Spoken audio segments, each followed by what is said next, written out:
నమస్కారం. శ్రీమాత్రే నమః.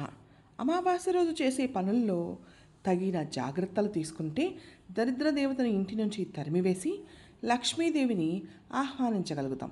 ముఖ్యంగా అమావాస్య రోజు చేయాల్సిన పనులు, చేయకూడని పనుల గురించి ఈరోజు మనం తెలుసుకుందాం. సూర్యోదయానికి ముందే నిద్ర లేవాలి ఈ రోజున తప్పకుండా. ఆ తర్వాత మనం నిద్రపోతే కనుక, అంటే అంతకు మించి ఎక్కువ సమయం నిద్రపోతే జ్యేష్ఠాదేవిని మీ ఇంట్లోకి ఆహ్వానించినట్టే, జ్యేష్ఠాదేవి ఇంట్లోకి వస్తుందన్నమాట. అమావాస్య రోజు తలస్నానం చేయకపోవడం దరిద్రమే. అయితే తలస్నానం చేయాలి, తలంటుకోరాదు. ఎట్టి పరిస్థితుల్లో కూడా తలస్నానం చేయడం మర్చిపోకూడదు. అమావాస్య రోజు కొత్త దుస్తులు అనేవి ధరించకూడదు. మధ్యాహ్న సమయంలో నిద్రపోకూడదు. రాత్రిపూట భోజనం చేయకూడదు.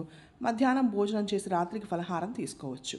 అమావాస్య రోజు ముఖ్యంగా తల్లిదండ్రులు లేనివారు పెద్దల పేర్లు చెప్పి నీళ్లు వదిలితే ఇంట్లో శుభాలు కలుగుతాయి.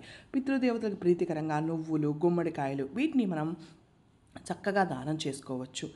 ఈ రోజున గోళ్ళు, అలాగే గడ్డం గీసుకోవడం, జుట్టు కత్తిరించుకోవడం ఇలా చేయడం వల్ల దరిద్రం అనేది వస్తుందన్నమాట. అమావాస్య రోజు తలకి నూనె అనేది అస్సలు రాసుకోకూడదు. ఈ రోజున లక్ష్మీదేవిని పూజించాలి, పితృదేవతలను తలుచుకొని నమస్కరించాలి. శాస్త్రం ప్రకారము ఈ రోజున కొత్త పనులు, శుభకార్యాలు అయితే చేయకూడదు. కొనసాగుతున్నటువంటి పనులు నిలిపివేయాల్సిన అవసరం లేదు.